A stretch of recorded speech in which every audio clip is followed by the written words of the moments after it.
Hey guys, Math Muscle back with another video here. We're going to look at some integrals that result in inverse trig functions. Some basic and some not so much.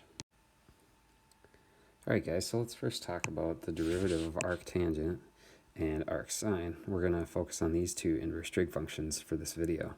So the derivative of arctangent is 1 over 1 plus x squared. Therefore, the integral of 1 over 1 plus x squared is going to be arctangent. Okay, so that's going to be closely related to what we see in purple here. I'm going to show you a integration rule that you can use later on. Also, in a similar fashion, the integral of 1 over the square root of 1 minus x squared dx is going to be equal to arcsine of x.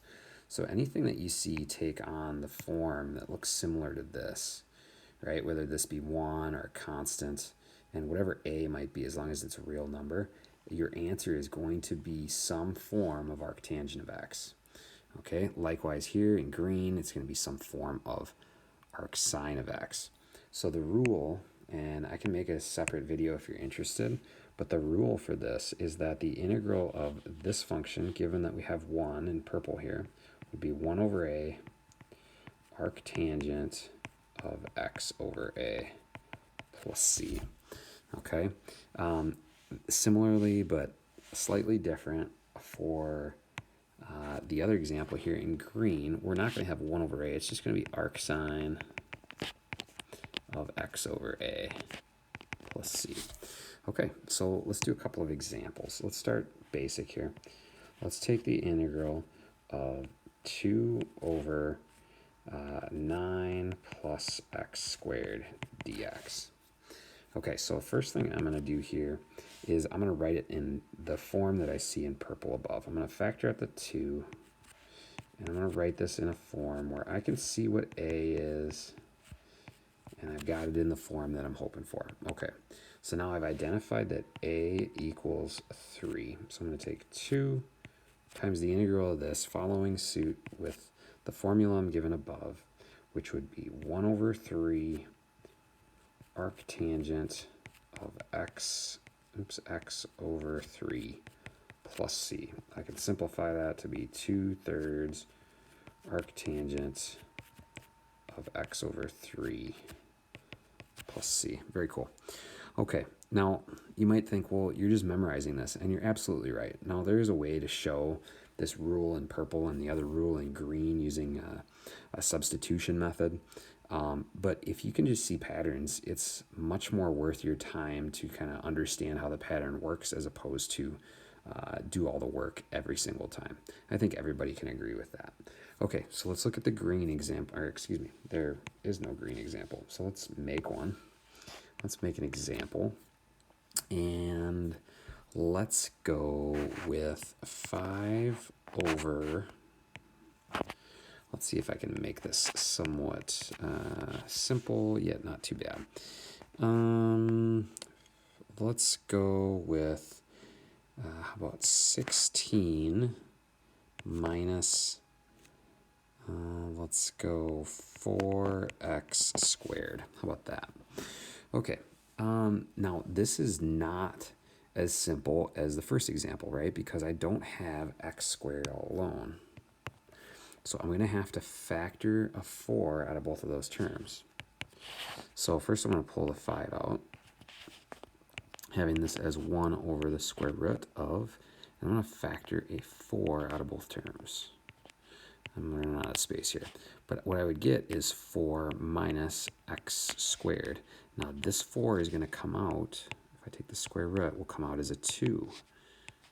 Okay, and I'll be left with 1 over the square root of 2 squared minus x squared. Now I have it in the form that I want. This will be 5 halves. Of course, remember that a only is applicable on the inside of arcsines. This would be 5 halves arcsine of x over 2 plus c. Very good. Let's get maybe busy with something a little bit more complicated. All right, let's get to it. Example 3. Now, looking at example 3, you should immediately think your answer will be some form of arcsine, and number 4, some form of arctan. So at least I've got that in mind as an end result. I don't want to have to do any substitutions, anything like that. I just want to get it into the form I want and then go. So what I'm going to do is I want to get x squared alone. So that means I'm going to factor. First I'm going to pull that 2 out. I'll leave me with 1 over the square root. I'm going to pull out a 9. Okay, if I pull out a 9, that means I'm going to have 4/9 minus x squared. Okay, 4/9 minus x squared. So let's do a little bit more work with that. This will come out as a 3, so I have 2/3 integral 1 over. Now, if I were to write 4/9 as a ratio squared, that would be 2/3 squared minus x squared. Now I found a. Therefore, I can write this as 2/3. The integral of that, using my shortcut method, would be arc. Wow, that was terrible. Let's try that again. I must have had a spasm there. Too many push-ups today. Arc sine of x over a. So x over 2/3 is the same as 3x over 2 plus c. There you have it. Now, look how easy that was once we know the form, right? Okay, let's do number 4. Number 4. I don't have to factor anything out of the numerator, but I'm going to take a 4 out of the denominator. So I'm going to write 1/4 here. Now, if I take a 1/4, or excuse me, if I take a 4 out of 4x squared, I get x squared. If I take a 4 out of 1, I get 1/4. Okay, now, if I were to find a here, a would end up being 1/2. Therefore, okay, be careful on this one. Remember, with arctangent, it's always 1 over a. So it's 1 over 1/2 arctangent of x over that value of a plus c. So let's simplify. 1 over 1/2 is the same as 2. So this is the same as 1/4 times 2, which is 1/2. Arctangent of x over 1/2, which is the same as 2x. There you have it. Let's do one more. I'm going to get kind of filthy on the last one. Go to McDonald's for a meal 13. I don't know. Have you ever seen that? Meal 13. It's called the McFilth. Let's go to the Golden Arches. That doesn't really look like the Golden Arches, but we're going there. So let's get to it. Hey, here we have it. We're at Math Muscle McFilth time at the end of this video. It's going to be good. First thing I'm going to do, this looks a little bit intimidating, is I'm going to split this integral up into 2 integrals. So that'd be 1 over, oh, hey, now this is looking nice. I like it a little bit better now. That minus, let's go with 2x over same thing, right? Keep the common denominator. Everything's good. Life is good. All right, so now in the first integral, I see that this can be written as 2 squared minus x squared. Great. Love it. That tells me that's arc sine of x over 2. Sweet. Done.